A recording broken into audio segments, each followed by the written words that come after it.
সুপ্রিয় দর্শক মণ্ডলী, আর মেডিসিন বিডি চ্যানেলের পক্ষ থেকে আপনাদের সবাইকে জানাই আসসালামু আলাইকুম। ক্যান্ডিয়াসিস এবং ওরাল থ্রাশ রোগটি বর্তমান সময়ে নবজাতক শিশু এবং 45 থেকে 50 বছর বয়সী মানুষের মধ্যে বেশি দেখা যাচ্ছে। এই রোগটি ইস্ট দ্বারা সৃষ্টিকৃত ছত্রাকজনিত রোগ, যা জিহ্বার উপর ক্ষত এবং সাদা স্তর তৈরি করে থাকে। তবে নবজাতক শিশুদের মধ্যে এই রোগটি বেশি দেখা যায়। আজ আমার এই ভিডিওটিতে থাকবে এই রোগ সমাধানের জন্য কার্যকরী ওষুধ ড্রপ নাইস্টেটিন সম্পর্কে বিস্তারিত রিভিউ এবং এর ব্যবহার বিধি সম্পর্কে। ভিডিওটি অতি গুরুত্বপূর্ণ বলে ভিডিওটি সম্পূর্ণ দেখার অনুরোধ রইল। নাইস্টেট ড্রপটির মধ্যে রয়েছে নাইস্টেটিন 1,00,000 ইউনিটস, যা ক্যান্ডিয়াসিস এবং ওরাল থ্রাশ রোগের জন্য নির্দেশিত হয়ে থাকে।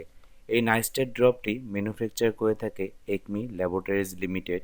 এই নাইস্টেট ড্রপটি বর্তমানে ক্যান্ডিয়াসিস, ওরাল থ্রাশ যেমন জিহ্বায় ক্ষত সৃষ্টি করা, জিহ্বায় সাদা স্তর তৈরি করা জনিত রোগের জন্য ডাক্তাররা প্রেসক্রাইব করে থাকে। চলুন জানা যাক নাইস্টেট ড্রপটির ডোজ এবং ব্যবহার বিধি সম্পর্কে। নাইস্টেট ড্রপটি নবজাতক শিশু 0 থেকে 6 মাস বা অপ্রাপ্তবয়স্ক যেসব শিশুরা রয়েছে তাদের ক্ষেত্রে 1 মিলি করে দিনে 3 বার জিহ্বার উপর ফোঁটা ফোঁটা করে ছড়িয়ে দেবেন।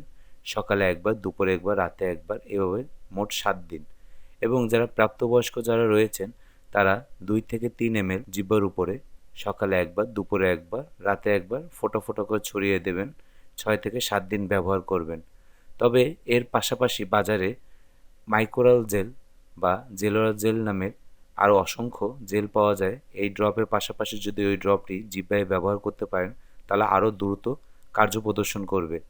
তবে এই রোগটি সাধারণত ভিটামিন বি কমপ্লেক্স জনিত খাবারের অভাবের কারণে বা ভিটামিনের অভাবে হয়ে থাকে। যদি ওইসব মারা শিশুদের বা বয়স্ক মানুষরা যারা এই রোগে ভুগছেন তারা ভিটামিন বি কমপ্লেক্স সাপ্লিমেন্ট অথবা খাবার যদি নিশ্চিত করতে পারেন তবে এই রোগটি আরও দ্রুত সারতে দারুণ কাজ করবে। তবে পাশাপাশি খেয়াল রাখতে হবে যে আমাদের এই ড্রপটি অবশ্যই একজন রেজিস্ট্রিকৃত চিকিৎসকের পরামর্শ নিয়ে ব্যবহার করবেন। এবং আপনাদের যদি এই নাইস্টেট ড্রপ সম্পর্কে কোনো প্রশ্ন থাকে তবে অবশ্যই আমার নিচে কমেন্ট বক্সে জানাবেন। আমি সর্বত্র প্রশ্ন উত্তর দেওয়ার চেষ্টা করব। আমি নিজে একজন প্যারামেডিক চিকিৎসক এবং এই পাশাপাশি এই নাইস্টেট ড্রপটি আপনারা আপনাদের হাতের পাশে যেসব ফার্মেসিগুলোতে রয়েছে খুবই সহজে আপনাদের হাতের কাছে পেয়ে যাবেন। ভিডিওটি ভালো লাগলে চ্যানেলটি সাবস্ক্রাইব করে দেবেন এবং ভিডিওটি লাইক করে দিয়ে আমাদের সাথে থাকবেন। ধন্যবাদ।